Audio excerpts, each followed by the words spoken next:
من الناس اللي بتقول بس مفيش شغل. ولما انا عملت فيديو قلت لهم اللي في 10 ساعات بيعمل 1500 جنيه صافي محدش صدق. تعالوا بقى ايه فعل اهو.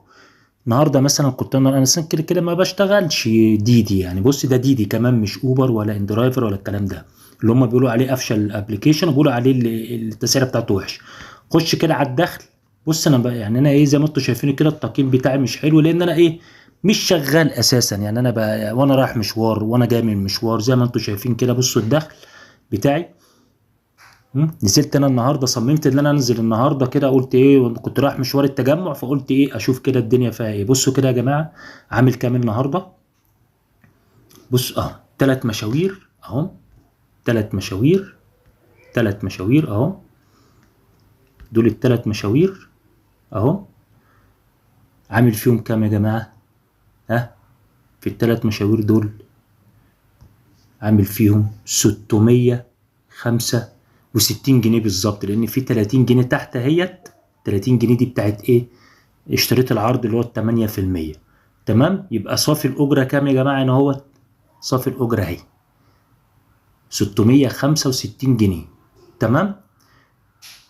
الدخل كل مشوار 241 جنيه. الدخل لكل كيلو 8 جنيه 79 قرش. واخدين بال حضراتكم؟ خلي بالكم عشان ده مش فوتوشوب اهو، ده فيديو اهو. فيديو اهو عشان بس اللي ايه الناس اللي هتقول فوتوشوب، لان انا عارف اللي سبحان الله في ناس كده ما بتحبش الخير لحد، يعني يقول لك فوتوشوب بقى يعملوا حوارات. ادي اهو ده مش فوتوشوب يا جماعه اهو، ده فيديو بصوتي اهو متسجل. تمام. ده خلي بالكم كمان في حاجه هنا برضه انا عايز اقول لحضراتكم عليها. ايه هي بقى الحاجه دي؟ اللي 8 79 اللي هو 8 كيلو دولت، ويعني ال 9 كيلو 9 جنيه الا لكل مشوار دول. اقسم بالله العظيم انا في مشوار كان عامل معايا 23 كيلو انا مشيت 32 كيلو عشان خاطر خدت دائري. قلت اخد معلش زياده 10 كيلو ولا 8 كيلو زياده بس ايه اوفر في الوقت. يبقى 3 مشاوير عملوا 635 جنيه. في منهم اللي هو 30 جنيه يعني 665 جنيه صافي. حطيت منهم بكام بنزين؟ تخيلوا. حطيت ب 145 جنيه بالظبط بنزين والله. يبقى مكسبي قد ايه؟ خلي بالكوا ده مش في 3 ساعات كمان، والله العظيم اقل من 3 ساعات. اقل من 3 ساعات. يعني انا اقل من 3 ساعات. سجل المشاوير هنخش عليه برضو عشان الناس اللي هتهري اهو. تعالوا كده اول مشوار خدته تحت اهو.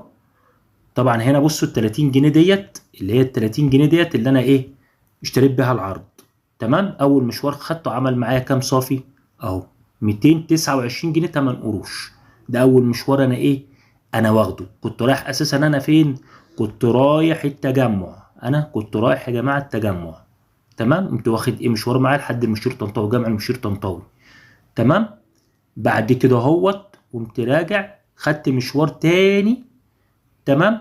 وداني لفين بعد ما خلصت المشوار بتاعي؟ بص كده الساعه كام من هنا، من الساعه كام للساعه كام؟ المشوار بتاعي ما خدش 10 دقايق بالظبط.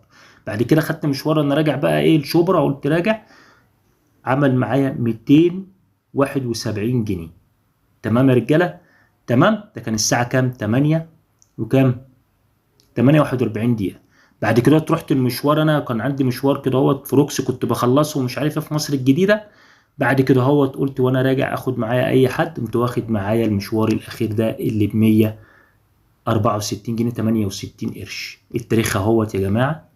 تاريخ النهارده اهو 30/10/2025. اخر رحله انا خدتها كانت انتهت الساعه 10 18 دقيقه. تمام. عشان الناس بس اللي بتقول اللي الشركه دي ما بتكسبش وبتخسر والكلام الفارغ اللي هم بيقولوه. تمام. يا ريت نتقي الله. يا ريت نتقي الله في نفسنا. ويعني فأما بنعمة ربك فحدث. انت ممكن يعني بسبب اللي انت عملت يعني ايه خبي ومش خبي والكلام ده ماشي، بس فأما بنعمة ربك فحدث. بصوا كده يا جماعة انا اساسا ما بشتغلش، انا راجل يعني ما بشتغلش الحمد لله. ربنا كرمني بشغل تاني فكل فين وفين لما بفتح الابليكيشن. بس انا وحبيت اوريكم بس اهو. حبيت اوريكم يعني ايه اللقطة ديت بس عشان تشوفوا هل فعلا في شغل ولا ما فيش شغل. تحياتي للجميع.